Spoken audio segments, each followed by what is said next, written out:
देश में दालों की बढ़ती कीमतों पर सरकार के कदमों का असर दिखने लगा है। हाल के दिनों में सरकार के द्वारा उठाए गए कदमों के बाद खुदरा बाजार में दाल की कीमतें काफी कम हुई हैं।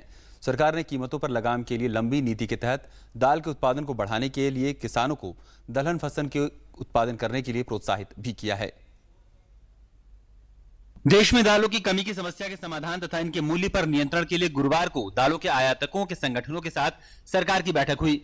बैठक में विदेश मंत्रालय, वाणिज्य मंत्रालय और अन्य संबंधित विभागों के अधिकारी शामिल हुए। बैठक में दालों के कार्टेलाइजेशन, जमाखोरी सहित उन तमाम मुद्दों पर चर्चा हुई जिसके तहत कारोबारी जानबूझकर मुनाफे के लिए बाजार में दालों की कमी पैदा कर देते हैं।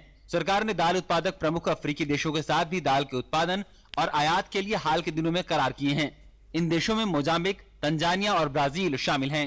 अक्टूबर में उनके राष्ट्रपति क्या कहते हैं कि आ रहे हैं शायद, तो हमने एक्सटर्नल अफेयर डिपार्टमेंट से कहा है कि आप इस पर जो है थोड़ा इसको देखो, और हमने पीएमओ को भी पत्र पहले ही आने के बाद रिपोर्ट हमने भेजी थी।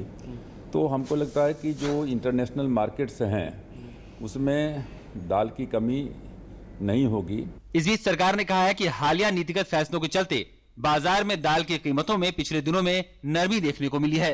Definitely they are coming down already. You have seen the trend also. We are going to have adequate production. We have also decided to have buffer stocks of 20 lakh tons, and we are also importing something also in order to keep for future situation ready. And then we have increased MSP first year 200, second year 400 plus. That's the reason, because of Modi ji's vision, the pressure on pulses have come down. आम आदमी भी सरकार के प्रयासों के मद्देनजर दाल की कीमतें सस्ती होने से खुश है। दालों में कमी है, काफी पहले तक कमी है। 160, 170 रुपए किलो वाली दाल 100 रुपए तक आ गई है। दालें काफी 180 से नीचे काफी नीचे आ चुकी हैं। उड़द दाल भी जो थी 180 चल रही थी, अब गिरावट में 130 के आसपास आ रही है। दालों की कीमतें मांग और आपूर्ति में भारी अंतर के कारण बढ़ी थी, लेकिन अब इनकी कीमतें बाजार में कम होने लगी हैं। सरकार लगातार कहती रही है कि आवश्यक वस्तुओं की कीमतें नहीं बढ़ने देगी और जरूरत हुई तो व्यापारियों के खिलाफ कानूनी कार्रवाई भी की जाएगी। दलहन की कीमतों में स्थिरता लाने के साथ ही घरेलू किसानों को दलहन का उत्पादन बढ़ाने के लिए प्रोत्साहित भी किया जा रहा है। Bureau report, DD news.